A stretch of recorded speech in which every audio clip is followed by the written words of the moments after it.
As famílias que optarem por mandar os filhos encontrarão as escolas abertas.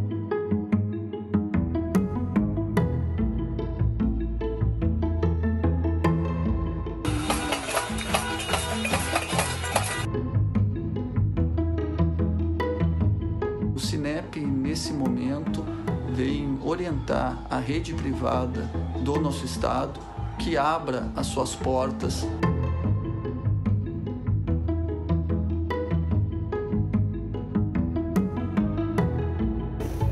Vamos lá, oremos.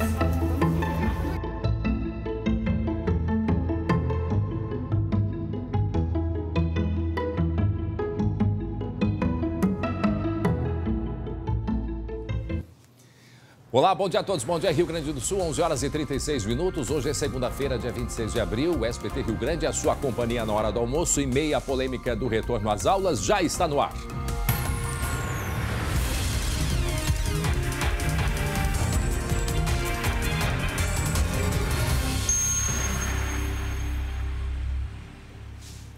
Bom, pelo menos por enquanto a informação é esta. Estão proibidas as aulas presenciais em todo o Rio Grande do Sul. Como nós vimos aí no início, durante todo o final de semana houve uma verdadeira batalha nos tribunais com decisões favoráveis e contrárias à reabertura das escolas. Por isso, vamos acionar o colega Lucas Abate, porque nesta manhã pais, alunos e também as escolas foram pegos de surpresa com a suspensão por parte do governo por volta das 7h30 da manhã. Em frente ao Palácio Piratini está o colega Lucas Abate. Bom dia, Lucas.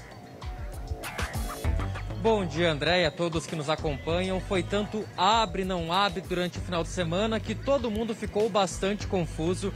Uma verdadeira batalha nos tribunais entre o governo do estado e o poder judiciário. Pois então, André, até pelo lado do governo, até na noite de ontem, estavam mantidas as aulas presenciais no Rio Grande do Sul. Por isso, hoje pela manhã, professores, pais, alunos se prepararam para o retorno. Só que à noite de ontem também, depois de diversas decisões, o Tribunal de Justiça também se manifestou, André, dizendo que a liminar continuava válida e que as aulas não deveriam retornar. O governo do estado, só hoje às 7h30 da manhã, por volta das 7h30 da manhã, emitiu um comunicado à imprensa afirmando que as aulas de fato estavam suspensas até que se tenha uma determinação, uma definição no judiciário. Só que em meio a tudo isso, André, todo mundo já estava preparado, alguns pais já estavam com os filhos dentro do carro, chegando na escola, ou seja, uma segunda-feira totalmente confusa. Tem escolas que receberam os alunos apenas no turno da manhã, outras escolas e creches que tomaram a decisão de ligar para os pais e pedirem para buscar, ou seja, um cenário total de indefinição, tanto na manhã e principalmente para a tarde. A gente segue acompanhando toda essa disputa judicial, André, e no meio de tudo isso, protestos também. A gente fala em frente ao Palácio Piratini, onde agora um grupo de professores está protestando. Professores estaduais ligados ao CEPERS. A gente pode mostrar rapidamente um pequeno grupo concentrado em frente ao Palácio Piratini, André. Estão pedindo a vacinação dos professores, que se tenha um calendário mais claro sobre retorno às aulas e também protocolos. Até há pouco, a diretoria do CEPERS foi recebida, está dentro do Palácio Piratini. A gente não tem informações se foram recebidos pelo governador ou por outro representante, mas a diretoria está dentro do Palácio Piratini, entrou agora há pouco para discutir esses temas. Vacinação e também um calendário e protocolos mais claros sobre o retorno às aulas. Muito bem, para quem está chegando agora, 11 horas e 39 minutos, converso com o Lucas Abate, agora também direto da redação, o Glauco Paza. Bom dia, Glauco.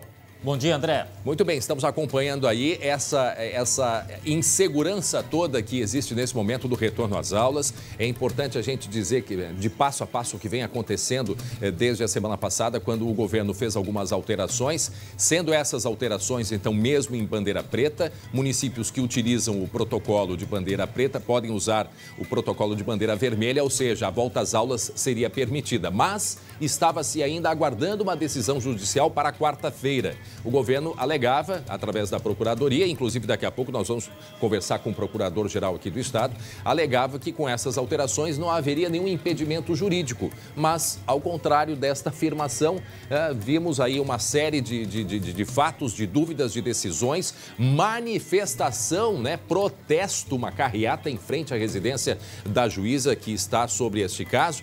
Então, ontem, inclusive, o presidente do Sinep fez um anúncio pelas redes sociais de que a orientação era, de qualquer maneira, a volta às aulas. Já hoje de manhã, tudo muda, tudo diferente, por volta de 7h30, portanto, daí a gente vendo as imagens da manifestação em frente à residência da juíza. E aí, então, em meio a toda essa confusão, ontem, como eu estava dizendo, o presidente do Sinep dizendo que a orientação era de retorno às aulas, mesmo que a Justiça não estava dando esse amparo legal, e hoje de manhã, portanto, tudo cancelado. Esta é a posição nesse momento. Muitos pais profissionais se dirigiram ao trabalho, deixando de lado a questão, Glauco e Lucas, do que se é certo, se não é, se é bandeira preta, então por que pode? Não, deixando essa questão de lado. Mas toda a estrutura, pais, escolas, tudo já organizado, e aí então a decisão agora de que para-se tudo. Algumas escolas vão manter abertas até o meio-dia, Haja vista que as próprias escolas não tinham sido informadas até agora de manhã. Pois é, chegou-se ao ponto de que algumas escolas estão recebendo ou receberam essas crianças para acolhê-las. Por quê? Porque não tinha mais como dizer assim, não, a gente não vai receber. Os pais foram lá, levaram, não, só um pouquinho, eu tenho que trabalhar, eu tenho que achar alguém para ficar com a criança, até o momento que fosse buscar a criança de novo, mesmo que não tenha aula. Agora, parece brincadeira, mas o pessoal aqui do grupo da TV estava brincando e me parece que é uma coisa bem legítima isso aí. Bota sanduíche, tira sanduíche, bota sanduíche, tira sanduíche da merendeira. Que loucura! E as pobres crianças no meio disso tudo, É verdade. E aí se cria a chamada insegurança jurídica. Bom, a decisão que era para ser na quarta-feira, decisão no Tribunal de Justiça sobre esse recurso do CEPERS, o CEPERS que solicitou o não retorno às aulas, e depois aí o governo tentou um remédio jurídico, fazendo algumas alterações no que é permitido ou não na bandeira preta. A partir disso, então, toda essa confusão. As perguntas, inclusive a gente quer perguntar para o procurador, se a bandeira é preta, inclusive o Estado entrando, não sei já em qual semana, de bandeira preta. Ou seja, a bandeira preta, o vírus está circulando. Quer dizer, se não pode em bandeira preta, então por que agora a aula pode voltar? Quer dizer, são questionamentos que a gente faz. Então, por que não é bandeira vermelha, já que é permitido o retorno às aulas? Não, é mantida a bandeira preta. Agora, a bandeira preta não é à toa que ela tem essa cor, São diversos índices que são levados em consideração e, por isso, o nível de circulação, de contaminação ainda é muito alto. Bom, são apenas elementos, não estou dizendo aqui que está certo nem que está errado. Agora, 11h43, o colega Lucas Abate, ao vivo, em frente ao Palácio Piratini, também próximo ao Tribunal de Justiça. Há uma segurança reforçada nesse momento, inclusive a gente observou aí diversos carros da Polícia do Exército e ônibus para manter a segurança do Judiciário aqui no Rio Grande do Sul, mediante o que aconteceu ontem com a manifestação em frente à residência da juíza responsável em analisar esses casos envolvendo a educação. Olha aí a manifestação que aconteceu. Quer dizer, o próprio Tribunal de Justiça teve que imediatamente organizar uma segurança à família desta juíza, quer dizer, algo que não se tinha visto aqui no Rio Grande do Sul. E aí, então, daqui a pouco nós vamos ter com a Procuradoria-Geral do Estado, o procurador Dr. Eduardo, mais detalhes e agora aguardar, porque hoje a decisão do colegiado, que era de quarta-feira, foi antecipada para hoje. E aí aguardar o que vai acontecer a partir de agora. Lucas. André, a gente segue acompanhando a movimentação aqui em frente ao Palácio Piratini. Daqui a pouquinho, quando a diretoria do CEPER sair, a gente busca mais informações e também retornamos aqui na SBT Rio Grande com a repercussão, como é que foi amanhã, a chegada das crianças e também o que disseram os pais no meio dessa confusão toda. Muito bem, continuamos acompanhando, em seguida trazemos outras informações. E atenção, Glauco, a denúncia era de cárcere privado, mas a polícia fez a maior apreensão de drogas do ano, isto em Santa Maria, região central do estado. E em meio a tudo isto, um inocente, uma criança que estava ali envolvida nisso tudo, Glauco. é a parte mais cruel dessa história. Eu já te conto tudo aqui. Olha, André, aconteceu no sábado, tá? Como você falou aí, em Santa Maria, no centro do estado. A Brigada Militar recebeu a informação de um suposto cárcere privado. E aí foi até o apartamento. Quando chegou lá, surpresa, não tinha o tal cárcere, mas tinha muita droga, tinha balança, 2 revólveres, munição, R$6.000 em dinheiro, radiocomunicador na frequência da brigada e até giroflex, daqueles mesmos que são usados pela segurança pública. Ou seja, o pessoal estava muito bem preparado. Um casal foi preso, ele com 37 anos e ela com 30. E como eu falei, a parte cruel da história, junto havia uma criança. Aí essa criança foi encaminhada para o Conselho Tutelar. E olha, a quantidade de drogas era muito grande, mais de 34 quilos, quer dizer, de maconha. Então foi uma grande apreensão, a maior do ano até agora, em Santa Maria, no centro do estado. Mas qual que era o objetivo? Quer dizer, houve uma denúncia? Quem fez essa denúncia? Aí é que tá. Pode haver, inclusive, alguém que tenha ligado assim, que seja inimigo deste grupo, por exemplo, né? Dando a entender que havia uma irregularidade, não quis falar em drogas, enfim, para não se comprometer de repente ali. E o fato é que a brigada foi até o local e se deparou com tudo isso. Não havia o tal cárcere da denúncia, mas havia essa quantidade de drogas. Agora a investigação, então, vai apontar, né? Afinal de contas, o que é isso aí? É parte de uma facção? Essas pessoas estão organizadas por elas mesmas? Enfim. Agora, são drogas, é aquilo que a gente falou. Tem quantidade, uma grande quantidade de drogas que são apreendidas pela polícia e uma outra quantidade, infelizmente, vaza e entra. E neste caso aí, teve alguma ajuda, que não se sabe ao certo de quem, houve uma denúncia e aí a polícia conseguiu fazer aí uma das maiores, a maior apreensão de drogas do ano lá em Santa Maria, na região central do estado.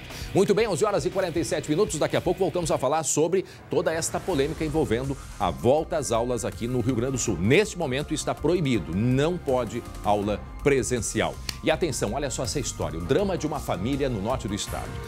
Escutem só, uma mulher foi declarada morta lá em Cruz Alta, tá? Declarada morta. Inclusive a filha já tinha feito até a certidão. Mas ela está viva. Internada para curar o coronavírus. Mas ela está, neste momento, em Ijuí. Quer entender melhor essa história? Pois é, a gente precisa entender porque uma pessoa que é declarada morta, a filha foi fazer a certidão de óbito. E aí avisam que não, ela está viva. Daqui a pouco a gente explica em todos os detalhes. É um rápido intervalo e a gente já volta com muita informação aqui no SBT. Até já.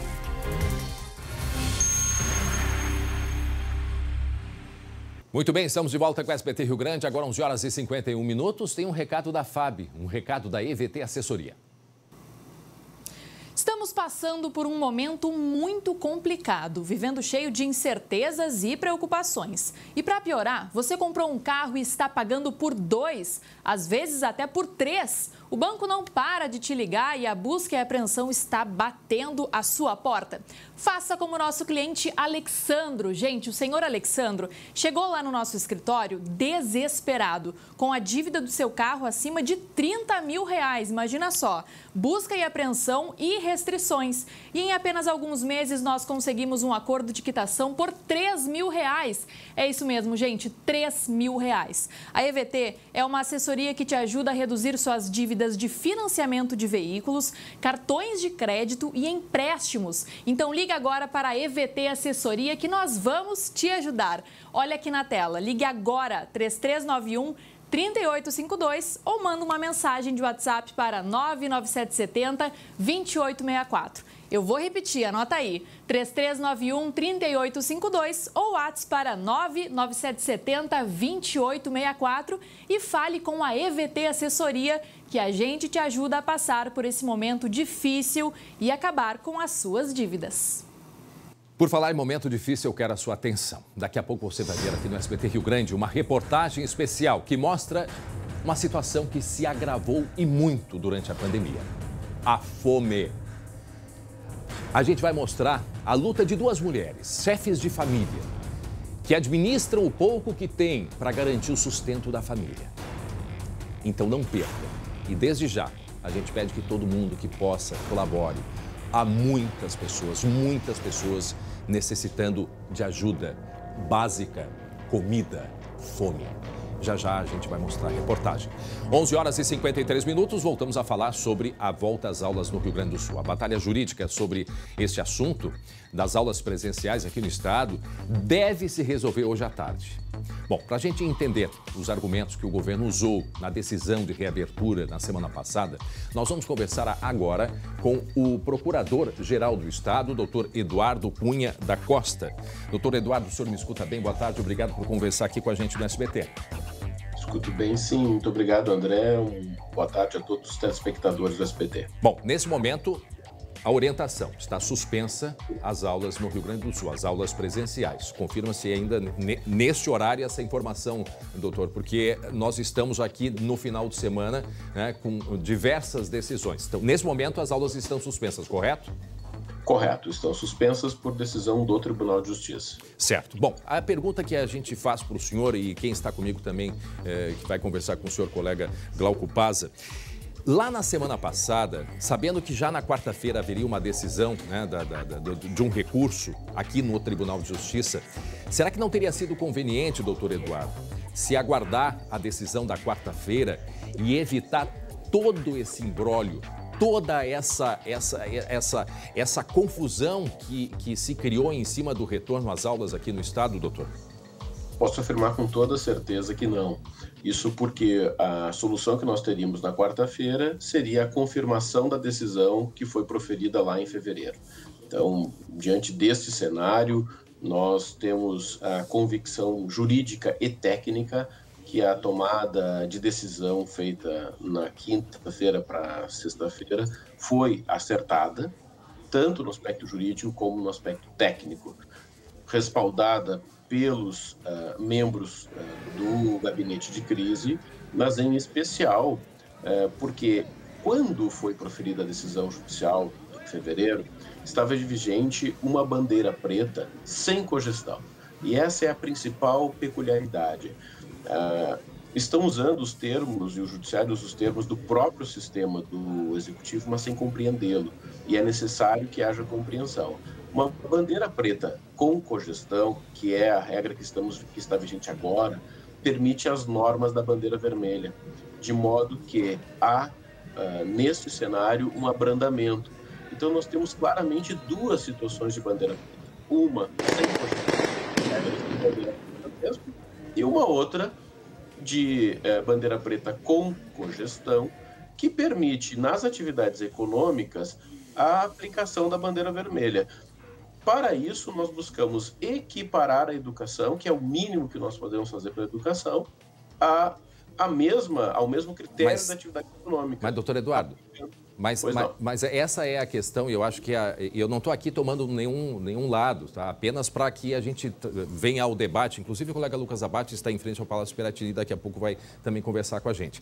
A questão que se pergunta é a seguinte: se o próprio governo lá, quando estabeleceu os métodos de avaliação, diz que na bandeira preta não podia ter aula, e agora na bandeira preta pode, então não é o caso de ser a bandeira vermelha. Então, esse é um outro ponto que nós somos muito questionados. Quer dizer, se a bandeira preta significa que há uma circulação grave de vírus no estado.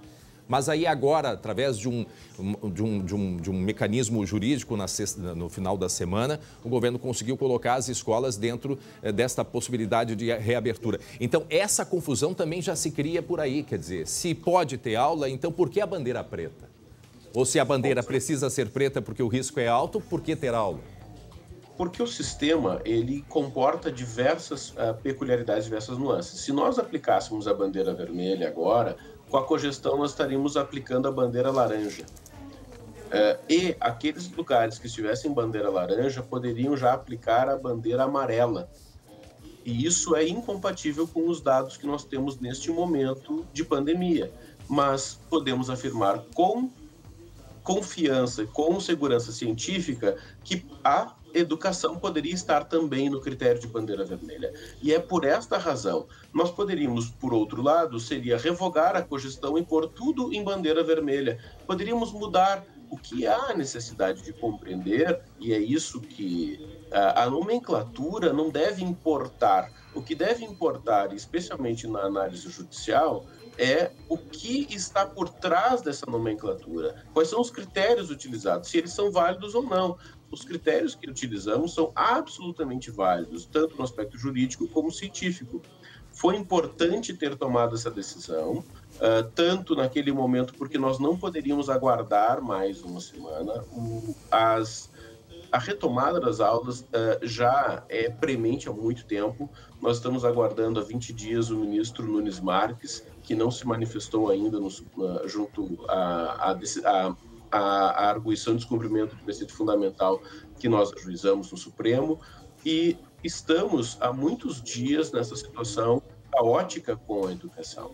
Por isso, com fundamento na jurisprudência e nas decisões do próprio Tribunal de Justiça, de que o Executivo permanece com a plenitude da gestão do sistema de distanciamento controlado. Meu colega Glauco tem uma pergunta, Glauco. Doutor, eu só queria lhe fazer uma questão a respeito de ser uma brecha jurídica, porque a princípio a gente olha, me parece que é algo nesse sentido. Nós somos leigos, é verdade. Mas o fato é o seguinte, o senhor já disse que lá em fevereiro a decisão foi essa e ela seria apenas confirmada agora. Então, o que mudaria do ponto de vista jurídico para alterar isso agora? A cogestão, ok, mas isso não é uma brecha jurídica? Não, vamos lá. Até só acrescentando, doutor, até porque tem uma pergunta aqui, ó, se a bandeira vermelha sem cogestão, por exemplo, não é permitido o retorno às aulas, então o que muda a cogestão, né? Não, a bandeira vermelha sem cogestão é permitido o retorno às aulas, sim. O que nós temos é a proibição. Então vamos lá, para poder explicar. Em fevereiro foi editado um decreto extraordinário, fora do sistema de distanciamento controlado. Esse decreto, o decreto 55771, ele estabelece em caráter excepcional, que depois ele veio durar por 30 dias, a bandeira preta sem cogestão em todo o estado. Foi no contexto deste decreto, foi com base neste decreto que foi ajuizada a ação. Esse decreto já foi revogado, esse decreto não tem mais vigência. Ele foi substituído por outro que prevê a bandeira preta com cogestão, ou seja, algo mais brando. Nós tivemos um abrandamento da situação. O que aconteceu é que a decisão em falar em bandeira preta ficou congelada no tempo, só que o sistema evolui. E nós não mudamos o nome da cor, porque aí sim seria uma brecha, seria um desrespeito à decisão judicial. Nós não trabalhamos com brechas jurídicas de modo algum. Na sexta-feira pela manhã nós peticionamos ao tribunal, informando a decisão, informando que a decisão estava embasada em todos os critérios jurídicos, inclusive a decisão do próprio desembargador relator. Ele deferiu a juntada desses documentos para que a Câmara pudesse apreciar, não trouxe nenhum juízo de valor contrário à decisão do Poder Executivo, porque o Executivo também tem essa autonomia que deve ser respeitada. E é nesse ponto que eu posso dizer com toda certeza, não houve nenhum tipo de aproveitamento de brecha jurídica, muito pelo contrário. A insistência que nos traziam de que nós mudássemos os critérios de cálculo da bandeira, isso sim é insistir numa brecha jurídica, porque nós não temos respaldo científico para isso. Nós tomamos uma decisão embasada com critérios científicos que permitem, sim, concluir que o cenário de fevereiro era em que nós tínhamos, por exemplo, ocupação de 102% de leitos naquele momento na petição que está no processo. Hoje, nós temos 480 leitos livres. Isso significa um outro cenário. E nós, a partir disso, entendemos que a permissão da cogestão, o nome utilizado pelo Poder Executivo, se é bandeira preta ou bandeira preta com cogestão, ou só chamássemos de bandeira roxa, não tem importância. O que deve ter importância, efetivamente, é o critério técnico que nós usamos para respaldar a abertura na cogestão das aulas. Nós temos que liberar o senhor tem compromisso, a gente já agradece, mas numa rápida frase para a gente encerrar, até porque é manchete nesse momento a respeito de uma afirmação sua, que o judiciário teria mudado de posição depois da manifestação que aconteceu domingo em frente à casa da juíza. O senhor reafirma essa frase? Nós percebemos claramente uma modificação, mas evidentemente que compreendemos e nos solidarizamos à magistrada. Mas temos convicção que hoje será um julgamento técnico e hoje às 18 horas nós teremos a solução reconhecemos a seriedade e a qualidade do trabalho, especialmente do relator, do desembargador Antônio Vinícius Amaro da Silveira, trabalho que conheço já de longa data, desembargador muito sério e muito rigoroso no seu trabalho, e também os demais membros da Câmara, desembargadores absolutamente acima de qualquer dúvida, altamente capacitados, que vão nos dar uma decisão hoje técnica e acreditamos a melhor solução para o problema. Bom, mantendo a suspensão, o governo deve entrar com um recurso imediatamente. Eu agradeço ao senhor, Procurador-Geral do Estado, doutor Eduardo Cunha da Costa. Obrigado por conversar com a gente. Uma boa tarde para o senhor. Boa tarde. E enquanto isso, Glauco, a gente fica nessa expectativa, porque esta decisão, né, que era para ser quarta, foi antecipada para hoje, por volta das 18 horas. O próprio procurador tinha dito que as manifestações em frente à casa da juíza teria mudado a posição do judiciário. Então vamos aguardar o que vai acontecer hoje. É o que todo mundo espera. Lembrando, para quem não acompanhou, agora 12:04, essa manifestação aconteceu ontem em frente à casa da juíza, que manteve a suspensão das aulas aqui no Rio Grande do Sul. Agora de madrugada também mais uma decisão do desembargador Diffini, ou seja, mantendo essa suspensão, o que levou o governo, né, a dizer que as aulas estão suspensas. Ontem o Sinep, inclusive, o presidente do Sinep fez uma publicação dizendo, mesmo com essa decisão, as escolas estão sendo orientadas a manter a reabertura. Quer dizer, vejam só a confusão, e até porque é um desrespeito. A decisão judicial você pode discordar, mas ela precisa ser respeitada, e ainda mais por instituições de ensino. Veja a situação que se cria, Glauco. Essa imagem que a gente está vendo aí, ela não acrescenta em nada na discussão do processo, na minha opinião, né? É misturar o particular com o público, é fazer os vizinhos sofrerem algo que eles não merecem também.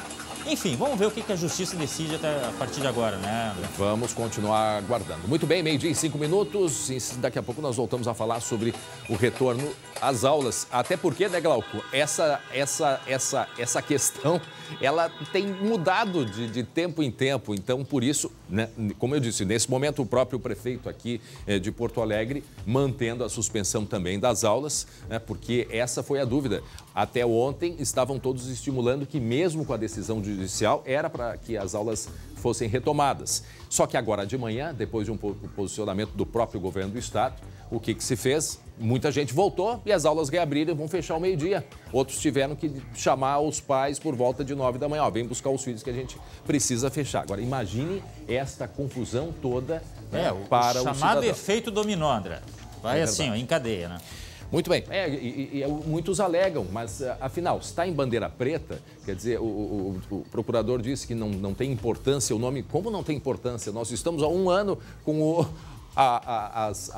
com esse regime, não é, em meio à pandemia, do distanciamento, interferindo nas nossas vidas. Não, a gente precisa dar importância sim, até porque uma cor de bandeira preta, ela tem um significado muito importante. Mas, enfim, são apenas discussões. Enquanto isso, muitos pais querem imediatamente o retorno às aulas para os seus filhos, e é compreensível também, obviamente. E atenção, olha só essa história.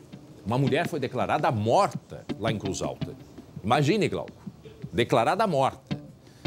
Mas, na verdade, ela estava e está viva.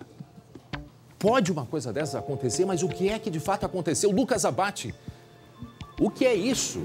Uma confusão em legislação, a gente até compreende, mas isso é vida. O que é que aconteceu neste caso lá de Cruz Alta, hein, Lucas?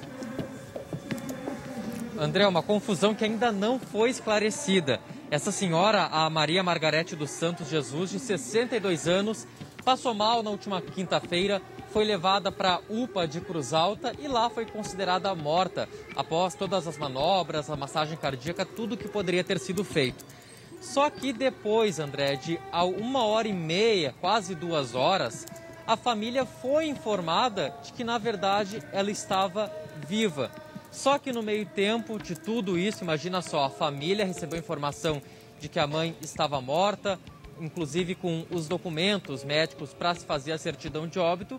A família já tinha feito até a certidão de óbito. Ou seja, André, no papel, a dona Maria está morta. E agora, enquanto ela luta no hospital pela sobrevivência, porque ainda tem um estado de saúde bastante delicado, a filha tem que ir para uma outra luta para provar que a mãe está viva. Ouve só. Nós vamos recorrer, que agora nós temos que recorrer para ela também viva, né? Para provar que ela está viva, né? Porque é uma coisa, um constrangimento muito, olha, muito triste, sabe? Que agora, além de tua mãe voltar à vida, tu tem que provar que a tua mãe está viva, né? Mas aí Que o hospital, coisa, aí o hospital tem que emitir um documento resolvendo isso. Quer dizer, mais uma problemática para essa família. André, que drama. Não, eu já tinha, inacreditável. Eu já tinha visto isso em cadastro, aqueles que tem que confirmar, sabe? Quem está vivo para receber benefício e tal. Às vezes acontece uma incongruência. Agora sim, da pessoa estar viva e ser declarada morta, eu não tinha visto. E tem essa questão também. Quer dizer, isso o que é que aconteceu? O que fez, afinal de contas, para tu declarar uma pessoa morta, tem uma série de protocolos. E nesse caso aí, há alguma explicação já para isso ou vai ser investigado, Lucas? André, está sendo investigado, tá? Olha só, ela foi considerada morta, ela já estava lá aguardando, né, a liberação do corpo, quando uma pessoa percebeu que ela tinha sinais vitais. Então ela foi prontamente socorrida, foi levada para o hospital de Juí, onde passou por uma cirurgia e se recupera. O diretor técnico da empresa que administra a unidade de pronto atendimento, Sérgio Ruffini, diz que ela tinha todos os sinais clínicos de morte. Vamos ouvir. Ela foi declarada como morta por sinais clínicos evidentes, né? Por falta de pulso, falta de batimentos cardíacos, midríase paralítica. Então, todas as condições que definem a natureza do óbito. A médica assinou o atestado, foram encaminhados todos os procedimentos e cerca de uma hora e meia depois foi identificado que ela estava com respiração espontânea. Gente, para quem está chegando agora, 12:10, isso aconteceu em Cruz Alta, tá? Essa senhora que estava hospitalizada, foi declarada morta e vejam o que disse o médico depois de 1h30. Inclusive, a filha já tinha ido fazer a certidão de óbito. Depois de 1h30, perceberam que ela tinha os sinais vitais. Mas, André, então ela morreu e ressuscitou. Só pode, é o que eu ia dizer. Alguma coisa não está fechando nessa conta. E eu fico pensando, e se de fato, nessa 1h30, tivessem levado o corpo dessa senhora, meu Deus do céu, o que teria acontecido? Então, assim, há uma interrogação muito grande nessa informação que nós estamos dando, no sentido de que nós precisamos, obviamente, né, aguardar aí a investigação. Né? Nós não temos como ter ainda mais elementos a respeito disso. Temos que aguardar. Agora, que é chocante, é curioso, é incompreensível, uma vez que depois de 1h30 ela volta a apresentar os sinais vitais. E mais do que isso, a gente também não sabe a consequência que essa parada de 1 hora teve, né? O reflexo disso eu fico pensando na saúde família, dela. né, André? Eu fico pensando na família. O sofrimento de acompanhar alguém que está muito doente, o sofrimento de ter a notícia, olha, infelizmente faleceu. O sofrimento de providenciar a documentação, agora tem o sofrimento contrário de desprovidenciar, que a gente sabe que a burocracia é imensa, né? Agora, dia todos nós vamos ir, né? Certidão de óbito pré-datada.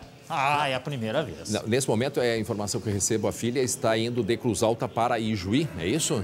E qual é o objetivo? Está indo para levar a documentação, talvez? Seria isso? Porque até então ela está como morta. Ela está indo, André. Diga, Lucas. No papel, ela está morta desde a última quinta-feira. Foi declarada morta, está com a certidão de óbito. Só que nesse meio tempo, ela foi levada para Ijuí, para o hospital de Ijuí, onde está internada ainda. E até a informação que a gente tem, num estado bastante crítico, ainda em coma. Então a filha está indo para Ijuí para acompanhar a mãe, também de repente para buscar as documentações necessárias para comprovar que ela está viva, que ela não morreu na última quinta-feira. Mas se tem até uma hipótese, André, por parte do corpo médico, do que aconteceu, que seria a chamada Síndrome de Lázaro, que é um retorno espontâneo da circulação após várias tentativas de reanimação. Só que o que é fato é que nessa 1h30, pelo menos, ela ficou sem nenhum tipo de suporte. Isso mesmo, Síndrome de Lázaro. E se a gente olhar na história, né? Levanta-te e anda, né? Exatamente. Então, é um caso que nos deixa, assim, atônitos. E outra coisa, nesse período, será que ela deixou de receber algum atendimento também? Né? Vejam só como é raríssimo isso de acontecer, mas daqui a pouco, nesse meio tempo, também ela teve, pode ser, não sei, isso a investigação vai mostrar. Agora, uma resposta, de fato, precisa ser dada, até porque a família está correndo atrás do tempo para provar que ela está viva. Quer dizer, é algo que deveria ser muito mais simples, a família nem deveria ter que se preocupar com isto. Né? Tem que se preocupar, de fato, com a saúde dessa senhora, que a gente espera que ela se recupere e que esse período que ela ficou morta, né? Que ela, de acordo com ficou morta com os médicos, ela consiga se sair bem dessa, é o que a gente espera. Vamos mudar de assunto, 12h13 agora, e atenção. Glauco Pazza. Um homem invadiu uma residência e levou uma bicicleta, mais uma, né? Mais uma que a gente mostra, pé a pé. Vai entrando, devagarinho, para não fazer barulho. E aí? O que ele fez, hein, ô Glauco? Ora, levou a bicicleta. Olha, pé a pé ali, ó. Olha aqui, ó. Ele só faltou pantufa para não fazer barulho. Mas eu acho que ele estava até de meia. Não parece que está de sapato. Parece, né? O fato é que ele não levou com ela andando, né? Levantou a bicicleta, surrupiou essa bicicleta. Isso aconteceu em Capão da Canoa. E você lembrou muito bem, né, André? Mais uma vez, mais um caso que acontece em Capão da Canoa. O proprietário dessa bicicleta disse que utiliza, inclusive, essa bici aí para trabalhar.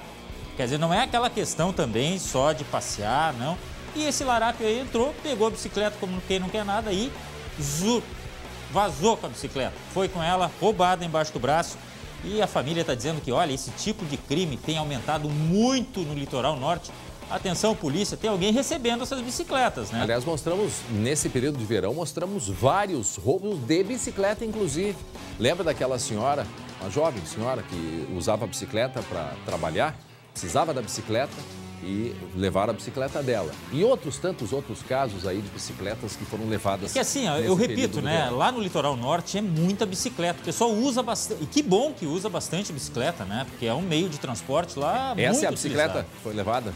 Essa é a bicicleta, que é uma bicicleta, acho que profissional, né, Glauco? Porque é ciclista. Não chega a ser profissional, mas ela é uma boa bicicleta. E o fato é que é utilizada para trabalhar também, né? Pois é. Ela tem um valor. Sabem muito bem, né? Isso conhecem, que é uma boa bicicleta.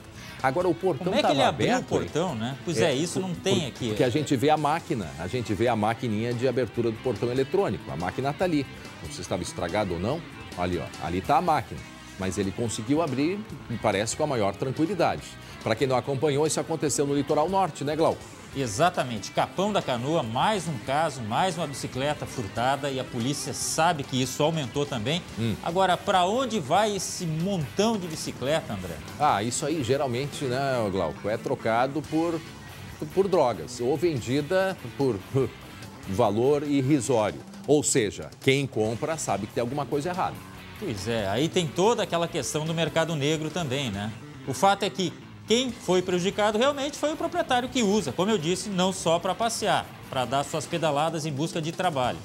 Agora, eu falei uma vez e eu vou repetir, é muito importante que se faça o registro, o boletim de ocorrência, né? Porque e apresente as características. Hoje é muito mais fácil, né? Antigamente era muito mais difícil ter uma foto da bicicleta, por exemplo.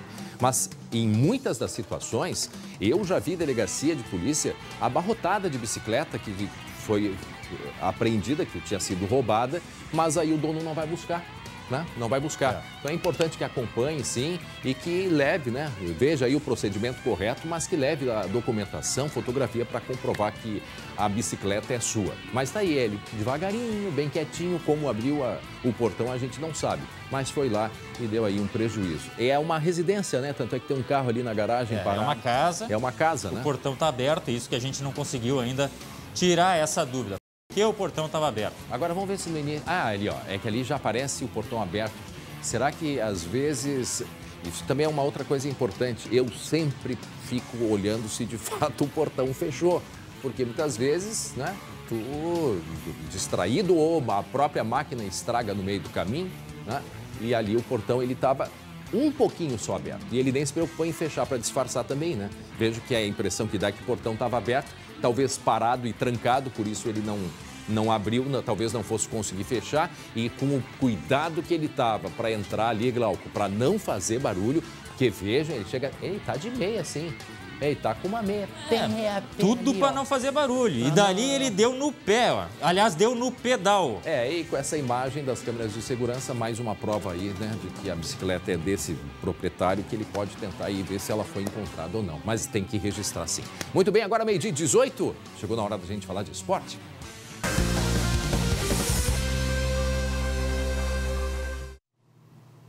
Semana de estreia do Inter em casa na Libertadores e, é claro, semana de transmissão exclusiva aqui no SBT, meus amigos, meus irmãos, Glauco Paza e Jeremias, o GG em home office. Lembrando que nós falamos para Biscoito Zezé, carinho que vem de família. A bola tá com vocês aí. Oi, GG, boa tarde.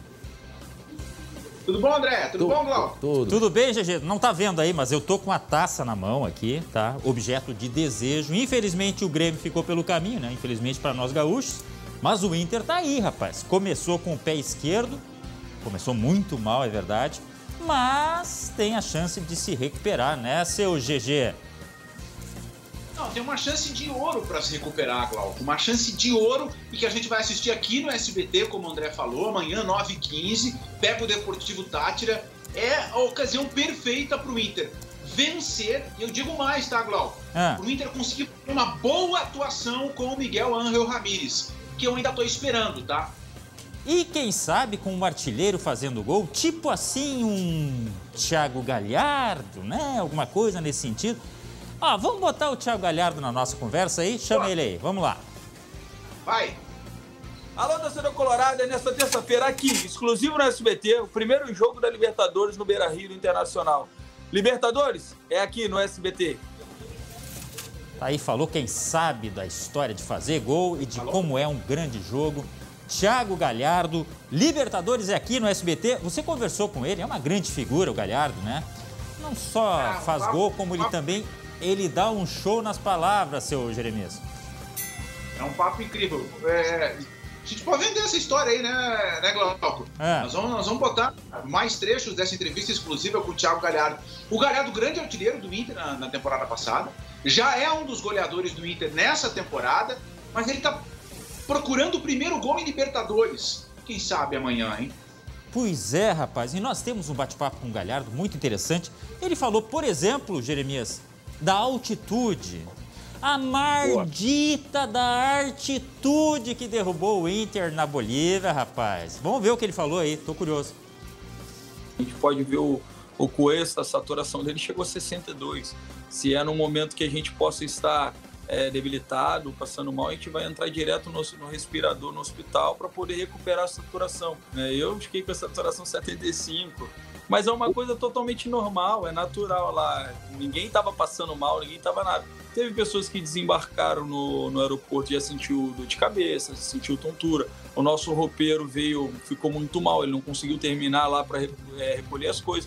Mas, como eu disse, não é uma desculpa. Nós sabíamos o que iríamos enfrentar. Tem pessoas que sentem mais, tem pessoas que sentem menos. Óbvio que você dá um pique, depois você tenta achar o ar, você não consegue, você demora um pouco mais de tempo para se recuperar. Mas isso não muda nada, a gente nós aqui internamente somos muito homens para assumir a derrota. Mas não tem só esse negócio de psicológico não, GG, não tem não, dá para sentir sim, né? E o que me parece assim, eu não ouvi o Inter falar sobre isso depois do jogo. Então essa declaração do Galhardo, ela revela assim, saturação baixíssima. Opa, e tem e tem a questão da máscara também, né?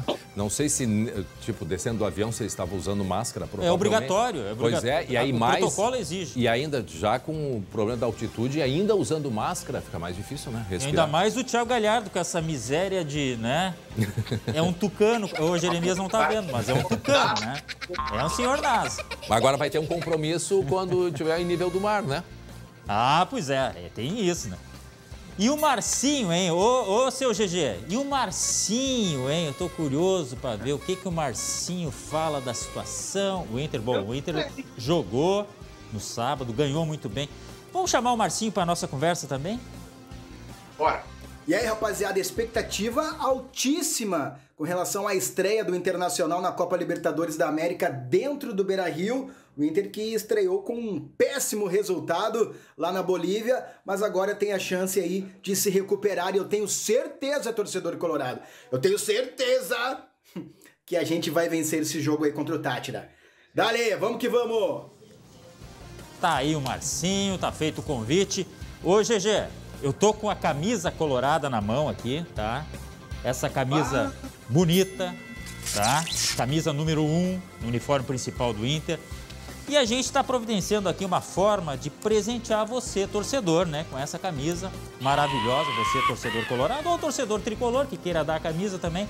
Então tem que ficar de olho, tá? E nós vamos voltar ainda hoje para mostrar gols de gauchão, para falar mais de Libertadores, porque GG e André, aqui, ó, a casa da, ó, aqui, hã?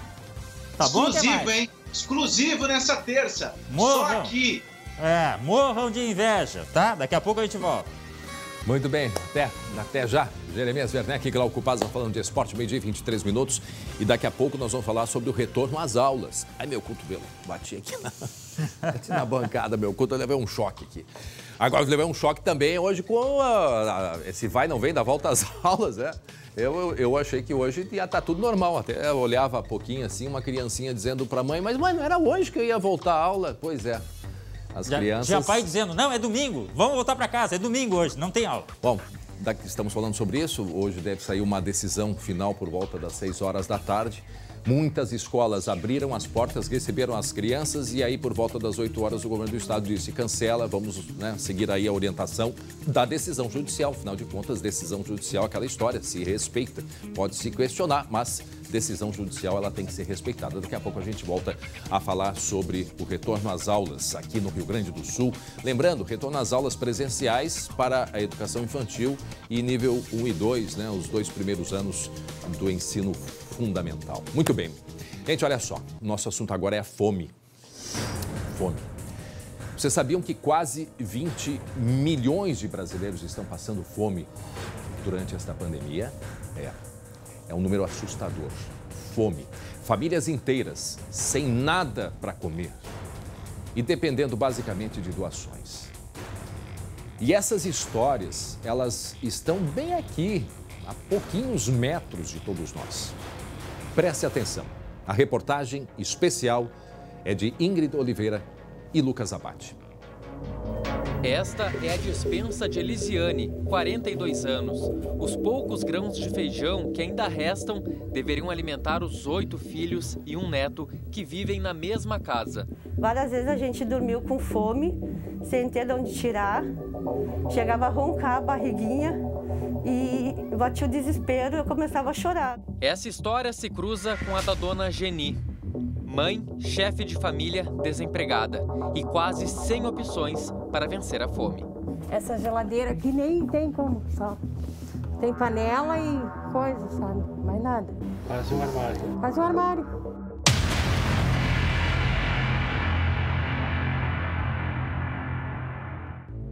Bairro Jardim do Salso, Porto Alegre.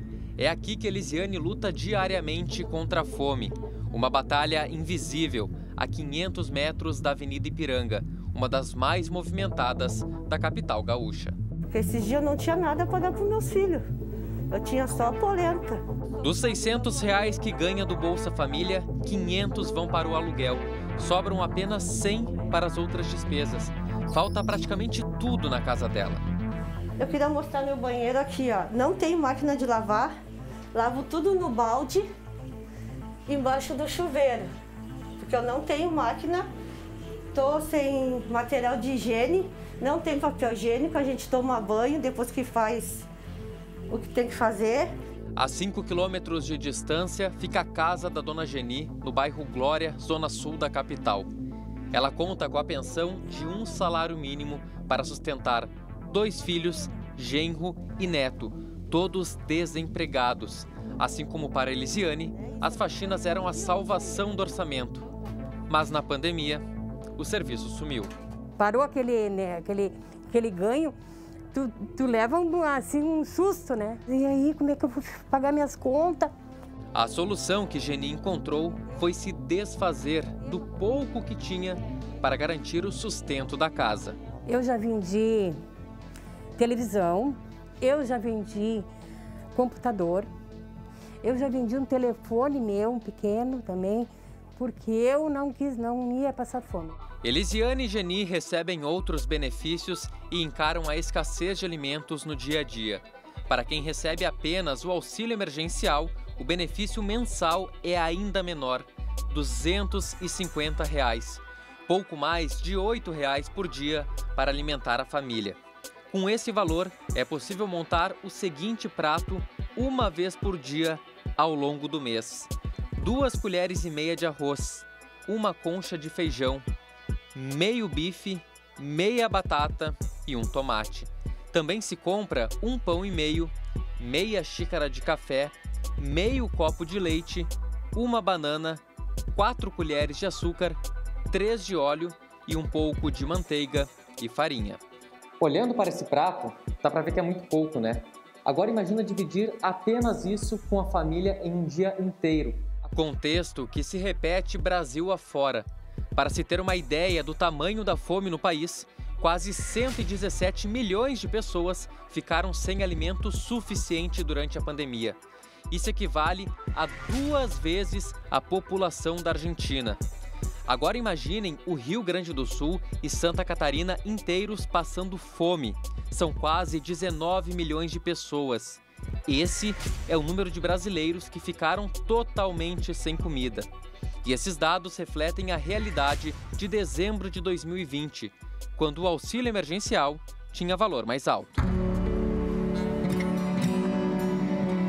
Na segunda parte da reportagem, a gente mostra que a esperança da Elisiane e da Geni está nas doações que recebem de instituições sociais. A senhora tem algo para vender ainda? Não, não tenho mais agora. Agora eu não tenho. E para uma mãe é muito difícil os filhos pedir um pão e tu não ter para dar.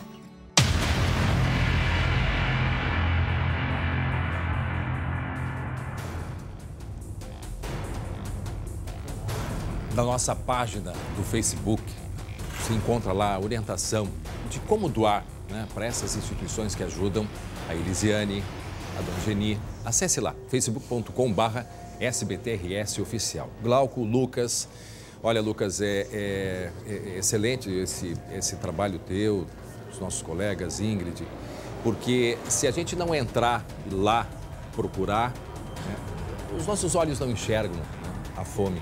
E é isso que vocês fizeram.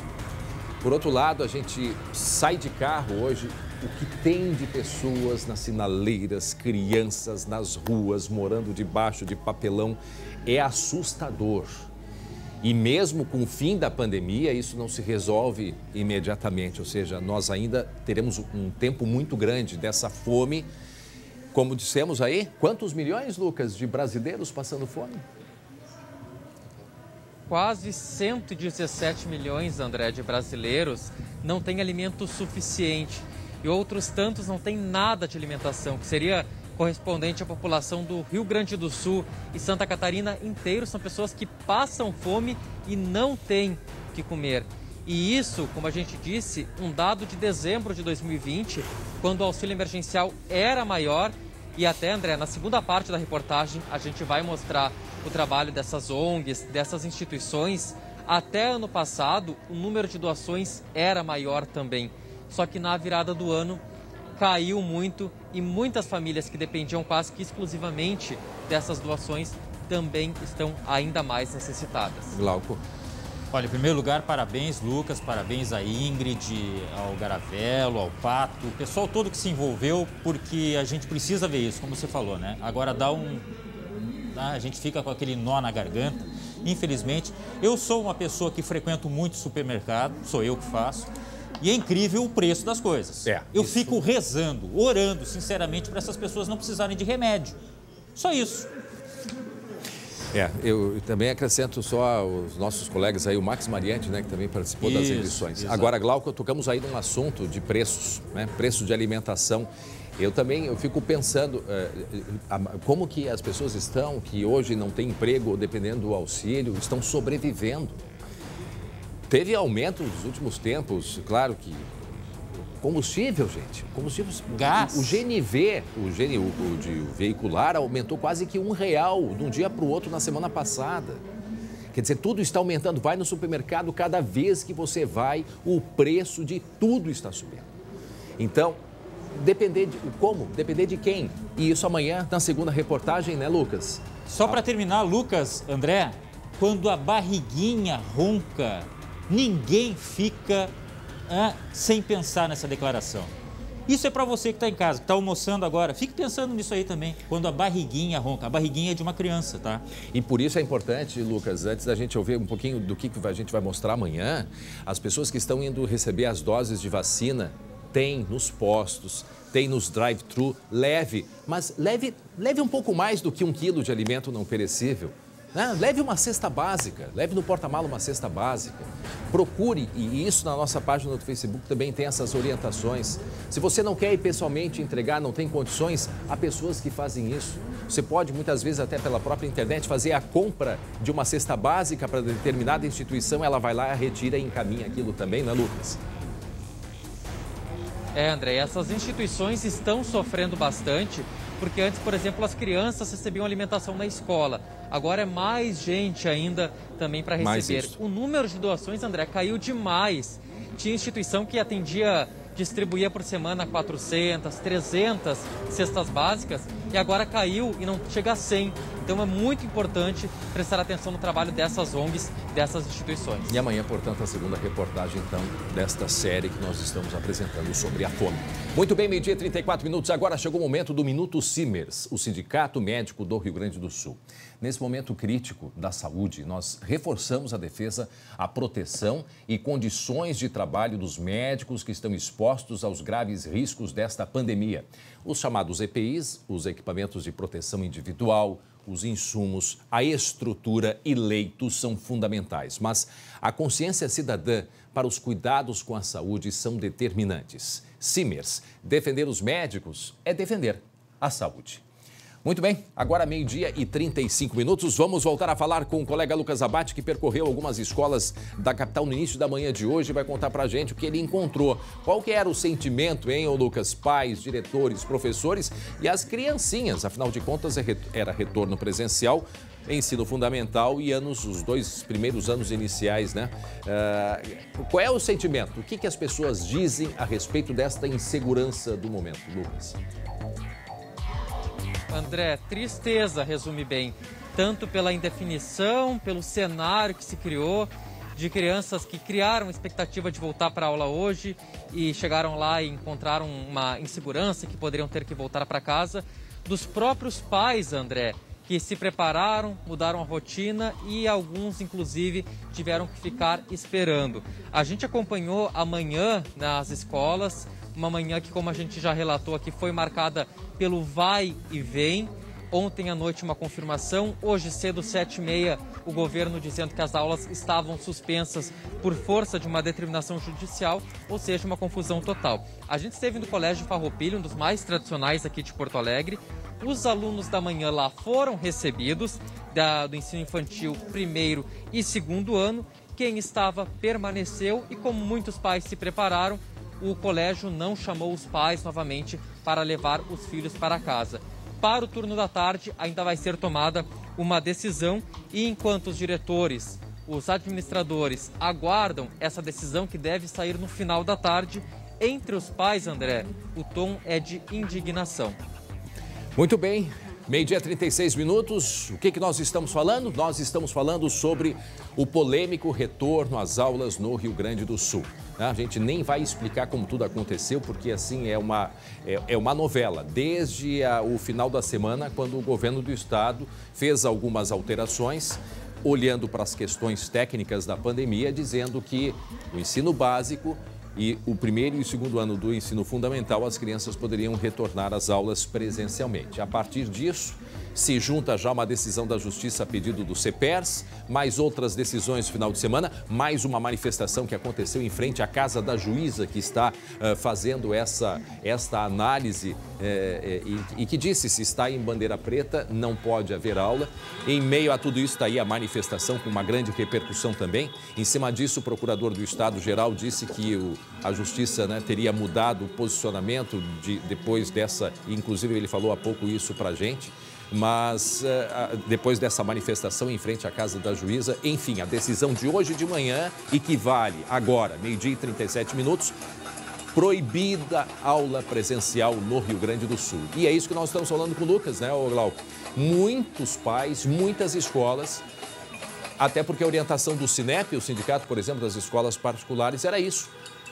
Mesmo contrariando decisão judicial, entendemos, e o próprio governo diz isso, que é uma decisão que ela é paralela à decisão judicial, não teria a ver diretamente, por isso que poderia reabrir as aulas. Enfim, o Sinep disse que era para voltar. E hoje de manhã, então, o governo dizendo não voltem às aulas, está proibido até a análise que deve sair hoje por volta das 18 horas de um colegiado no Tribunal de Justiça. Lucas.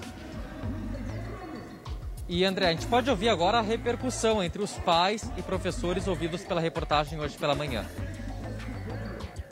Nós abrimos e já avisamos os pais que hoje as crianças que estão aqui vão ser atendidas, vão receber refeições e depois, até o final do dia, então, nós vamos ficar sabendo das últimas decisões legais e aí vamos comunicar aos pais e aí, conforme amanhã, abrimos ou não, seguindo toda a legislação. Os nossos filhos estão ficando doentes em casa, eles estão perdendo a infância, né? A minha filha ano que vem já vai para o pré e ela não teve livre brincar, não teve ano passado, não teve esse ano, então quer dizer, já tem que ser alfabetizada, já tem que ter teminha, né? Então assim, o que é isso que nós estamos fazendo com as crianças?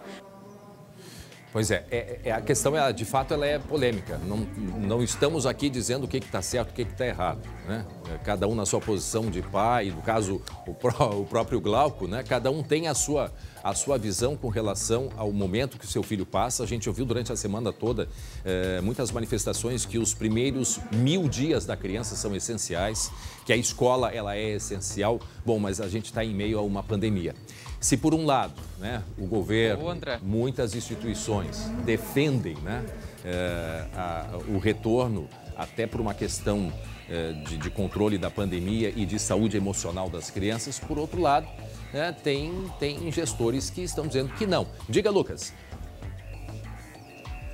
Não, André, até entre os pais, que a gente ouve muito, assim, claro, muitos que levaram os filhos são favoráveis ao retorno, mas eles queriam uma definição de vez, que ou volta ou não volta, porque essa expectativa até que se gera nas crianças muitas vezes é muito triste, né? Olha, hoje tu vai para a escola, amanhã não vai mais. Então é essa a indignação que a gente tem ouvido dos pais circulando hoje cedo pelas escolas de Porto Alegre. André, diga, Glauco. Não, só sempre lembrando, nós não estamos falando aqui de escolas particulares exclusivamente. Então é preciso ter segurança sanitária para todo mundo. E aí nós estamos falando das escolas públicas também, que tem lá suas dificuldades, mas tem os dois lados da questão. A gente sempre lembra. Eu, como pai, eu sei que meu filho está sofrendo muito em casa, mas tem muita gente sofrendo no hospital. Então a gente tem que saber também, né, dosar tudo isso, né, André? Exato. E outra coisa, os primeiros mil dias são importantes. Imagina a situação de um gestor, né, que precisa tomar uma decisão envolvendo a saúde, né? Tem prefeitos aqui na região metropolitana que já tinham anunciado, mesmo que se autorize a abertura, não vejo condição para isso. Não temos condição para reabrir as escolas. Um destes casos, Prefeitura de São Leopoldo, o prefeito Arivanazzi já tinha dito na semana passada, mesmo autorizando, nós não vamos reabrir. E por isso a gente quer conversar com o prefeito ao vivo, prefeito Arivanazzi de São Leopoldo. O senhor me escuta bem? Boa tarde. Boa tarde, André. Escuto sim. Eu acompanhei aqui vocês desde o início dessa reportagem. Eu acho que o governador do estado fez ontem, nesse final de semana, foi uma loucura, sabe? Assim, ele sabia que não poderia fazer um cabrito com a lei que ele mesmo construiu, entendeu? E nós sofremos muito no final de semana. Os pais sofreram porque tinham uma expectativa, não foi cumprida, porque tem uma decisão judicial para ser cumprida, né? E nós aqui tomamos uma decisão já na quinta-feira. Nós não íamos permitir a abertura das escolas na cidade de São Leopoldo, porque a situação ela é uma situação gravíssima ainda. Baixou os leitos clínicos na área da saúde, mas os leitos de UTI continuavam com 95%, 100%, 120% em toda a região. Né? Eu sei da angústia. Eu tenho um menino de 3 anos e uma menina de 11 anos. Né? Ela convive comigo em casa 1 ano e meio. Eu sei que eles vão ter problemas gravíssimos, inclusive no ponto de vista do aprendizado, das relações sociais, mas é melhor tê-los em casa que em outro lugar que a gente não terá condições de vê-los mais. Porque esse é o problema nosso no tema de uma pandemia, né? Eu sei a indignação das Prefeito. pessoas e tal, mas nós temos que ter responsabilidade de gestor público cuidar da vida. E aqui nós cuidamos da vida. É isso que Prefeito, isso que eu queria entrar um pouquinho mais, assim, deixando a questão de, que nem que o senhor falou aí, do cabrito tentado, feito pelo governo do Estado, porque eu quero deixar essa questão política de lado e falar estritamente na questão da saúde. Porque a gente vê, por um lado, muitas autoridades defendendo, médicos defendendo, ok, é compreensível. Agora, uma vez que o senhor não está permitindo isto, eu queria ouvir nesta questão sanitária. Eu queria que o senhor falasse um pouquinho mais disso. O que embasa essa sua determinação de não abrir as escolas? É que o senhor não está abrindo, o senhor está vendo que a coisa está muito grave ainda. E eu queria que o senhor falasse sobre isso para a gente compreender um pouco mais. Sim, André, veja, só para tu lembrar, assim, porque é importante a contextualização, senão você não vai entender. No dia 20 de fevereiro, quando o seu estado entrou em bandeira preta, eu defendi no dia 20 de fevereiro que era para fechar até dia 5 de março, tudo, 15 dias. Hoje nós estaríamos numa outra situação do ponto de vista da saúde. Nós não teríamos o vírus de Manaus se espalhando, que hoje 85% dos infectados no Rio Grande do Sul são com o vírus de Manaus, que é muito mais grave, muito mais letal. Nós não teríamos o número de óbitos que nós temos no estado e na nossa cidade também. Nós temos uma cidade com a menor letalidade da grande Porto Alegre, mas mesmo assim elevadíssimos. Quase 430 pessoas perderam a vida na nossa cidade, né? Como no Brasil, quase 400 mil perderam a vida. Não é pouca gente. Para um gestor público, isso dói muito na alma, no coração, ver as pessoas morrendo, muitas vezes por um vírus, que se tivesse a vacina, se tivesse um cuidado maior, não teriam perdido a vida. E são pessoas que deixam de circular, familiares, amigos e parentes.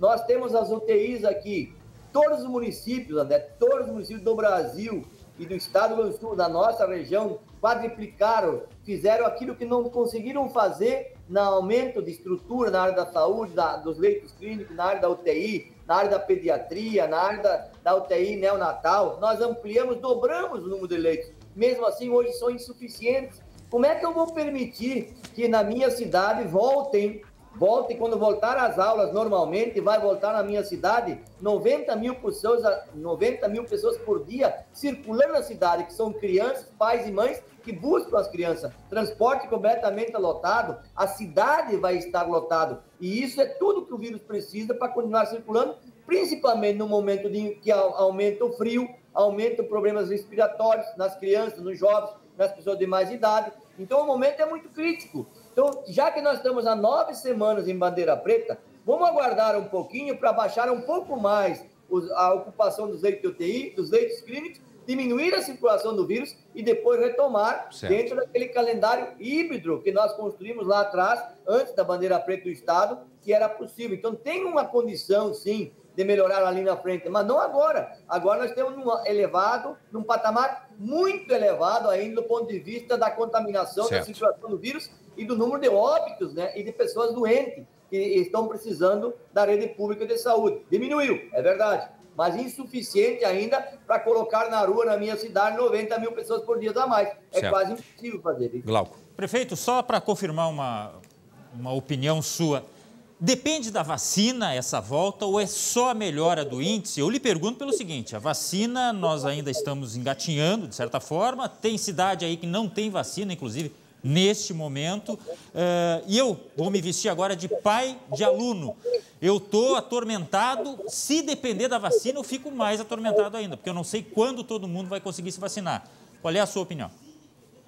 A minha opinião é o seguinte, Glau. Primeiro que a vacina é um crime que se estão fazendo no país com o negócio da vacina, tá? Porque nós assinamos o contrato em março, vem em conta-gota. Eu, por exemplo, aqui amanhã vou ter 9 mil pessoas que têm que fazer a segunda dose, não tenho perspectiva de receber essa vacina e, portanto, nós vamos ter que ter pessoas esperando porque a vacina não chegou. Porque todos os calendários apresentados pelo governo federal desde novembro do ano passado para os municípios nunca se cumpriu, nem agora de março, nem de abril está se cumprindo, né? E isso é um problema para nós, né? Nós queremos comprar vacina, o governo não autoriza. Agora parece que hoje a Anvisa vai dar um parecer sobre a Sputnik, que está sendo feito em todo mundo, menos aqui não pode ser feito. Vai dar um parecer, quem sabe na semana que vem, daqui 15 dias, a gente pode ter acesso e nós podemos comprar, porque eu defendo a vacinação dos professores. Eu acho que a escola voltaria mais segura se a gente tivesse professores vacinados e os trabalhadores de escola vacinados. E isso, o governador entrou na justiça, não tem liberação. Então, a nossa luta hoje era que depois de 60 anos, a partir da semana que vem ou na outra, a próxima dose de vacina nós pudéssemos fazer para os professores. Aí teria essa situação, melhoraria e muito. Certo. Segundo, que nós tivéssemos um calendário híbrido, como nós construímos, vai ajudar. E é evidente que é importante que se volte às aulas, mas primeiro tem que cuidar da vida e a segurança das famílias e das pessoas que vão para a escola. A rede municipal está com aula híbrida ou aula 100% suspensa, prefeito? Não, a nossa rede municipal, ela está 100% online. Nós damos internet gratuita para toda a população. Ok. E, André, desde o ano passado, eu já forneci 190 mil kits de alimentação, que é para manter uma certa estabilidade nas famílias mais necessitadas, e a internet é gratuita. Mas, mesmo assim, nós temos aí em torno de 3 mil alunos, dos 33 mil, que não conseguiram acessar, e agora nós estamos fazendo busca ativa para que eles possam acompanhar o conteúdo. Prefeito São Leopoldo Arivanazzi, obrigado pela entrevista, uma boa tarde para o senhor. E Obrigado. Obrigado, prefeito. E dissemos há pouco, né, sobre esse atraso, né, de muitos municípios no estado estão suspendendo a vacinação. Uruguaiana é um deles, né? Livramento, acho que é Livramento. Tem algumas cidades aqui, Canoas, a gente tem a relação, André. Fala pra gente aí. É uma situação que dá para dizer que era um tanto previsível. Ninguém desejava, mas enfim. O fato é que o governo gaúcho e o Conselho de Secretarias Municipais de Saúde enviaram um ofício na semana passada ao governo federal para cobrar agilidade no abastecimento de Coronavac e assim garantir a segunda dose. Com o carregamento recebido na sexta, seria possível atender até 86% da segunda dose das pessoas que estão na fila, segundo a Secretaria de Saúde do Estado. Mas ainda ficariam faltando 40 mil unidades para imunizar completamente esse grupo que recebeu a vacina lá em março. Ou seja, é a segunda dose que precisa ser feita até para concretizar aquela imunização que todo mundo deseja. Agora, algumas cidades que estão com esse problema aí: Erechim, Riozinho, Santo Antônio da Patrulha, Passo Fundo, Livramento, Uruguaiana, e deve ter mais cidades, logicamente, aí, até porque a comunicação ela é feita ao governo do estado, mas nem tudo chega no mesmo momento, né, André? E é um drama, realmente, né? Tem aquele prazo que as pessoas ficam contando, às vezes, para receber a segunda dose, mas cadê a vacina? Muito bem, daqui a pouco voltamos a falar. Glauco, 12h50, faltando 10 para 1. Olha só, quando se fala em plano de saúde, o que vem na sua cabeça? Que é caro, que não é para você, que você ainda tem taxas, né, além da mensalidade, não é verdade? Então preste atenção, porque a IBCM é o plano de saúde que está aqui para te dizer que tudo isto pode ser diferente. O plano da IBCM possui melhor custo do mercado. Com ele você não tem coparticipação e mais, o valor não muda conforme a idade. Com a IBCM você tem diversas especialidades médicas, odontologia, terapias, fisioterapia e toda a credibilidade de contar com uma instituição com mais de 90 anos. Não deixe para depois a sua saúde e a saúde da sua família. Pense nela agora. Ligue 0800 647 5511 ou chama pelo WhatsApp que está aparecendo aqui na tela. E conheça mais o que a IBCM tem para oferecer a você. IBCM, o plano de saúde feito para o servidor público municipal e estadual. Muito bem, vamos falar mais uma vez de esporte. Afinal de contas, antes da Libertadores teve gauchão, não é mesmo? Glauco e Jeremias Werneck. É verdade. Eu sei que a semana tá, GG, tu não tá vendo, mas tá vermelhando essa semana porque tem Libertadores e é aqui na casa da Libertadores, mas a gente tem que falar também de Campeonato Gaúcho, porque afinal de contas teve jogo, né? Teve a rodada toda de encerramento da fase de grupos no final de semana, né, GG? E olha o seguinte, o Inter não ganhou, né? Na verdade, passou por cima do Esportivo. 5, Jeremias, 5-0 contra o Esportivo rebaixado, hein? É bom que... Tudo bem, o Esportivo tá rebaixado. Foi um jogo para testar alternativas, né? O Rodrigo Dourado até virou zagueiro em determinado momento. Fez gol. Assim, Glauco. Entendeu? Fez gol. Então, assim, testando. Não tomo como uma grande atuação. Eu ainda estou esperando uma grande atuação do Inter, do Ramírez. Estou esperando num jogo grande. Pode ser amanhã. Seria uma boa, hein? Lembrando que nesses cruzamentos agora da próxima fase é Inter e Juventude e Grêmio e Caxias. Quer dizer, Serra contra Capital, né? Teremos esses confrontos da próxima fase. O fato é que o Inter tem uma grande chance de mostrar futebol e se recuperar justamente na Libertadores. E sempre tem que ter alguém para carregar o piano num time bom, né? Só que no caso do Inter, teve um cara que tocou o piano. Não, o Jeremias está bem por dentro dessa história. Eu lembro do Abel tocando o piano. O Jeremias, aliás, é um bom pianista, para quem não sabe. Mas que história é essa do Abelão pianista, GG? Essa história a gente foi buscar nos livros da Libertadores, Glauco. 1989. Onde estava André Hara em 1989? Não responda. Não era o Inter estava na Venezuela, tá? O Inter estava na Venezuela, André. E explodiu lá uma confusão, protestos e tal. O Inter ficou aquartelado, o Inter ficou preso no hotel. Foi. E todo mundo estava tenso. O que aconteceu, Glauco? O que aconteceu? Abelão no piano para tranquilizar o pessoal. E toda essa história, todos os detalhes estão lá no Facebook do SBT. Olha, imperdível, é uma baita história. Mas faz tanto tempo que curioso. O Maduro, que é o atual presidente, ainda era verde na Venezuela. Imagina quanto tempo faz. Tá bom, foi engraçado. Beleza, desculpa aí. Mas a história é muito boa e tá lá no Facebook. O Jeremias contou muito bem. Aliás, Jeremias vai... Mas não tem uma palhinha pra gente ver, não? Pô, fiquei curioso. Aqui, ó, não abusa. Não abusa, André. Não corta o barato, rapaz. Deixa o pessoal ir lá no Facebook. Mas vamos dar. Olha, só uma palhinha. Bota aí. Ficamos ali aguardando, eu acho que foram mais 4 dias para que a coisa se acalmasse, porque a gente escutava tiro, morte. Nós chegamos a ver pessoas penduradas em árvore, enforcadas, uma coisa assim, surreal. Jogamos com soldados em volta do campo. Então, aquilo ali estava saturando, entendeu? Tá aí, foi lindo. Hã? Imagina a confusão. Ô, Glauco, André, facebook.com/SBTRS oficial. Digitem aí, vocês vão, depois de terminar o jornal, aí vocês vão ver lá a história toda completa. Exclusivo, tá? Só aqui, ó, na Casa da Libertadores, tá bom? Ô, GG, te convido para falar do outro lado, o lado azul, porque teve estreia do Thiago Nunes, né?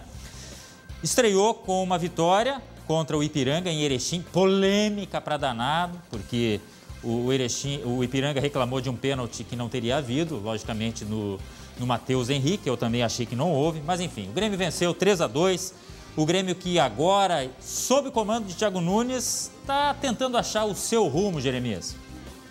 E vai acontecer, de jogos assim, vão acontecer mais atuações assim, o Grêmio parecia que ia vencer fácil, aí começou a ter problemas, tomou 2 gols rapidinho, depois começou a sofrer, deu margem para o Ipiranga reclamar de um pênalti. Dias assim vão ser cada vez mais comuns no Grêmio, pelo menos agora, nas próximas semanas, né? Thiago Nunes chegou na sexta-feira, né, Glau? Isso, exatamente. Chegou depois daquela longa viagem de carro, mas é pão duro esse Thiago Nunes, veio de carro, mas tudo bem, vamos lá. Tá aqui um cara que não é pão duro. Mas olha só, 3-2 foi uma vitória para... Olha, começo de trabalho tá muito bom, ponto final agora que vem a próxima fase do Gauchão. E tem mais uma palavra do Galhardo, né, Jeremias, sobre Grêmio. Não, só um pouquinho, Glauco, tá louco. Não, Jeremias tá louco também. Galhardo, Grêmio, como assim? Ano passado, coincidentemente, caímos no mesmo grupo, né? Esse ano só nós estamos representando o estado, porque ano passado nós passamos por todo esse período e conseguimos nos classificar. Eles acabaram ficando pelo caminho, indo para a Sul-Americana. Eles vão representar bem a Sul-Americana e nós vamos representar muito bem aqui a Libertadores. Eu acho que o torcedor colorado está muito feliz com isso, o estado, obviamente, também, por ter nas 2 competições pessoas, os clubes da cidade representando. E aí, GG? Leve, né? Tá bom. É o famoso migué também, né? Fala bem, mas dá uma cutucadinha, mas fala bem, mas dá uma cutucadinha, né? Esse é um jeito bem esperto, né? É ou não é? Tá bom. Eu não ouvi, a Lili tava falando comigo. Ô, Lili, Vai, entregou a Lili, hein? Não se mete, Lili. Lembrando, a Lili entrou agora, Deus está falando comigo, lembrando que amanhã é exclusivo Libertadores aqui no SBT. Aqui, ó, só nós já temos, tá? O Inter tá correndo atrás, que corra. O Grêmio já não dá mais, mas vai representar na Sul-Americana, segundo o Thiago Galhardo. Vamos lá. Ô, GG, amanhã feito o convite, então, 9h15 a transmissão no SBT, direto do Beira-Rio, o jogo da recuperação do Internacional. A gente se encontra lá, é isso? Combinado. Todo mundo, quem vai torcer, quem vai secar, todo mundo aqui, né, Glauco? E o André Har também vai acompanhar, certamente, né? Que depois eu vou querer a avaliação dele sobre esse jogo. Não começa a exigir muito palpite, muita avaliação. Eu assisto, acompanho, dou meus pitaquinhos depois, mas vocês que são os craques. Não, sua colaboração sempre é importante. E a história do piano, hein? E a do Maduro, hein? Ô, André, sabia... O Maduro era verde. Sabia que o Jeremias toca piano? Não, nós vamos mostrar isso aqui ainda. Isso é compromisso. Não sabia, né? Não. Toca. Eu toco rádio. Em alguém, é isso, né? Tá bom, com essa aí eu vou embora. Tá bom. Quer dizer, não vou porque eu tenho que ficar. A gente volta amanhã, tá bom, A gente Jeremias? volta amanhã para falar de esporte. O Jeremias vem aqui ou Romo amanhã, hein, Jeremias? Beira-Rio. É lá no Beira-Rio. Lugar de craque é onde? No estádio, né, poxa? Viu só? Até amanhã, então, Jeremias. Olha só, Glauco, presta atenção. Em tempos de home office, né, como a gente viu aí o colega Jeremias, reuniões pela internet, estudo remoto, é claro que a comunicação pode deixar a desejar em algumas vezes, isso a gente acompanha, não é verdade? Como aprender a se expressar melhor, mesmo à distância, pelas redes sociais, pela internet? Olha que bacana. Presta atenção, então. Em 2018, o psicólogo Kedner Gonçalves era recém-formado. Ele conta que, na época, sentia falta de tranquilidade e fluidez na hora de se comunicar. Eu evitava as situações públicas de falar a respeito de psicologia e os assuntos com os quais eu trabalho, justamente porque eu sabia que eu não ia me sentir seguro o suficiente com a minha comunicação. E foi esse receio que fez ele procurar o curso de Dicção, Desinibição e Oratória do Senac.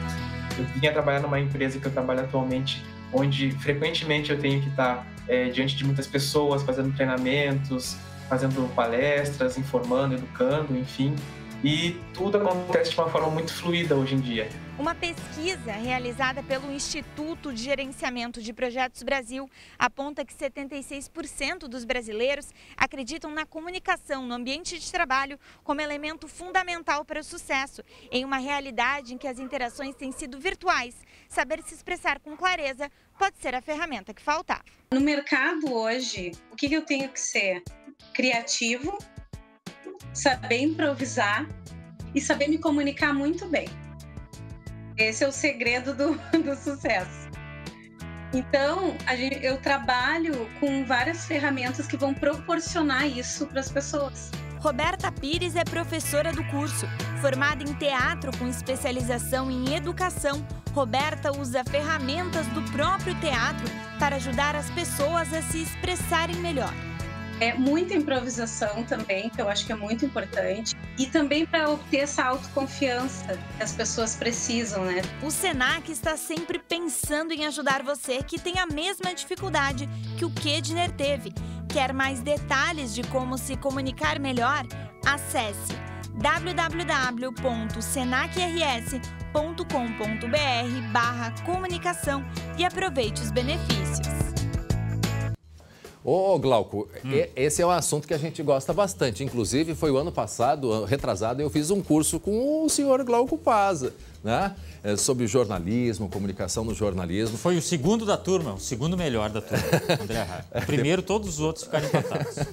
E aí, mas é um assunto que a gente curte bastante, a gente gosta. E em meio à pandemia, quanta coisa a gente vê que a gente dá vontade de dizer: ô, fulano, faz desse jeito para dar dar um gás. É a mesma coisa se a gente começar a falar assim baixinho. Vocês já estão mudando de canal? Não, para, eu estou só brincando para tentar mostrar o quanto que é importante. Eu vou entrar nesse. Que adianta ter uma pessoa bonita que nem André Har sem dicção? Não ia adiantar nada, né?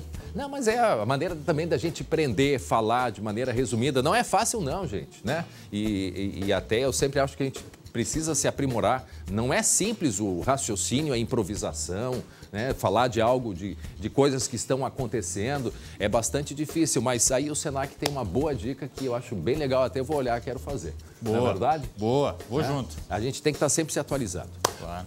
Já vamos agora para Caxias do Sul. Sabe o que aconteceu em Caxias? Hein, ô Glauco? Fez frio. Além disso, algumas escolas também receberam alunos, né? Tá todo mundo preparado, afinal de contas, o estado inteiro. E aí, o que aconteceu? Muita confusão por lá também. Guilherme Fadanelli, conta pra gente como foi amanhã, né? A segunda-feira de retorno às aulas, balão, frases de efeito para estimular as crianças, os pais.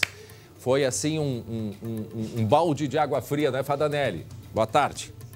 Boa tarde, André. Pois é, a grande maioria seguiu com as atividades normalmente agora pela manhã, mesmo após a orientação do Estado. Isso porque os alunos já estavam nas instituições. Ainda assim, o movimento foi baixo nas escolas, como a gente vê aí nas imagens. Agora à tarde, algumas das maiores escolas da rede particular aqui de Caxias informaram que vão suspender as atividades para cumprir o que determina a Justiça. Há aqui na cidade, assim como em todo o estado, uma grande insegurança jurídica. Ontem, a Prefeitura chegou a emitir uma nota ratificando o decreto estadual, garantindo o retorno das aulas na rede particular. Hoje, voltou atrás, também seguindo o estado. O sindicato, que representa cerca de 80 escolas de educação infantil de Caxias, afirma que o setor já vem enfrentando dificuldades financeiras e que esse retorno exigiu uma série de preparativos que resultaram em gastos, como alimentação e material de higiene. Vamos ouvir. As escolas, desde o ano passado, já estão passando por situações difíceis, né? No sentido financeiro, né? Enquanto empresa, as escolas também são uma empresa, então precisa dessa organização. E agora todas as escolas se organizaram com isso, né? Então, nós, sinceramente, esperamos que a decisão judicial hoje seja favorável ao nosso retorno, que se mantenha essa decisão de que nós possamos atender de forma presencial, sim. Pois é, e aí tem situações que se criaram agora de manhã, né, o Glauco e Fadanelli. Por exemplo, o Sindicreches, que é o Sindicato das Creches, está orientando as creches que abriram a atenderem até o final da tarde. Porque o que acontece? Estão lidando com crianças, muitos pais já não têm como ir lá buscar, então tem toda essa preocupação também. Isso, para quem não compreendeu, a gente, de uma maneira bem resumida, até ontem, a orientação, tanto do governo quanto das escolas particulares, o Sinep, era de que as aulas voltassem, porque haveria, sim, uma base jurídica para isso. Só que hoje de manhã, mediante também, depois de uma decisão no Tribunal de Justiça, foi suspensa. E aí o governador, às 7h30 da manhã, disse não pode ter aula. Mas e aí? Como avisar todo mundo, né, de uma maneira muito ágil? Não deu tempo. Muitas escolas tiveram que receber os alunos, conseguiram mandar embora. E no caso das creches, o Sindicreches está dando esse apoio, dizendo, bom, agora que vieram, os pais não têm como buscar, é óbvio, vamos ficar cuidando das crianças até que isso aconteça. Às 18h, deveremos ter uma decisão do sim ou não sobre o retorno às aulas aqui no estado. E sobre aquele efeito cadeia que a gente comentava antes, tem até o tio da Kombi, né? De repente é esse também, não sabe o que fazer no momento. Tem a questão de estrutura do próprio da instituição de ensino, né? Mais gente, menos gente, porque altera todo o sistema de funcionamento, ter aula ou não ter aula. No caso desses pais aí, feliz quem tem um avô, uma avó que pode cuidar das crianças. Tem muita gente que não tem o que fazer. E que já tenham sido vacinados também, né, Glauco? Pois é. Tem mais esse perigo. Tem profissionais da área da saúde. Eu falei já do caso de uma enfermeira que eu ouvi, o Fadanelli. Uma enfermeira que ela mora com os 2 filhos, uma criança de 6 e a outra de 9. O que ela faz para trabalhar e dar conta de trabalhar o dia inteiro no hospital? A criança de 9 cuida da de 6 anos. Mas não é. Está longe de ser o ideal. É tudo no improviso, né? Então, não entrando na questão se é bandeira preta, se é a bandeira que permite, que não permite, a criação, a condição é essa, né? Desta confusão que se criou de fato, né? E as crianças aí, em meio a tudo isso, e pais e todos nós, na verdade, afinal de contas, André, sabemos o quanto que isso interfere na vida das pessoas, Glauco. E só chamar a atenção para mais um fato aí. Hoje, 26 de abril. daqui a pouco já é maio, daqui a pouco já é o meio do ano, e a gente está discutindo se volta ou não volta. Então, por isso é tão importante a manifestação da Justiça e se ter alguma coisa de parâmetro, né? E com relação ao ensino fundamental, sabemos da importância que se tem, sim, o prefeito de São Leopoldo disse, eu sei o quanto que é importante, mas eu prefiro o meu filho vivo do que, né, mediante a situação que nós vivemos. Mas aí o que a gente tem que ter em mente, né? Tem que ter em mente que às 18 vai sair essa decisão e buscar alternativas. Eu acho que chegou num ponto que as autoridades precisam buscar alternativas para essas crianças, né, que precisam, né, para não ter problemas mais adiante, alguma maneira para que possa tentar se recuperar isso, porque dizem que tem uma determinada fase da vida, né, desses 1000 dias, que ela não é recuperada, é irrecuperável. Mais algo para finalizar, Fadanelli? Só para lembrar, André, que aqui em Caxias também o Simpré, a orientação é para que as atividades sigam, por enquanto, agora à tarde, até porque muitos pais se programaram, né, para deixar os filhos nas escolas, e aí esperar o que vai ser definido hoje, no fim da tarde, para ver como é que as escolas se comportam amanhã. Decisão que não sabemos, né, o que vai ser decidido, obviamente, é uma decisão de colegiado, são 3 juízes que vão, 3 desembargadores, perdão, que vão decidir se as aulas, enfim, vão poder retornar ou não. Chá de camomila, André. Chá de camomila para todo mundo. Aguardar. Muitos prefeitos marcaram reinício para mais aqui alguns dias, tipo quarta ou quinta-feira, já prevendo essa confusão toda jurídica que se criou em cima do retorno às aulas no Rio Grande do Sul. Muito bem, ficamos aguardando. Obrigado, Fadanelli. Continua com a gente para encerrar. Nós agradecemos a audiência de todos, né? Glauco, Fadanelli. Amanhã nós estamos aqui a partir das 11h30. Lembrando que às 19h20, a segunda edição com Marcelo Chemalho. Uma boa tarde a todos e até amanhã. Tchau, Glauco. Tchau, Fadanelli.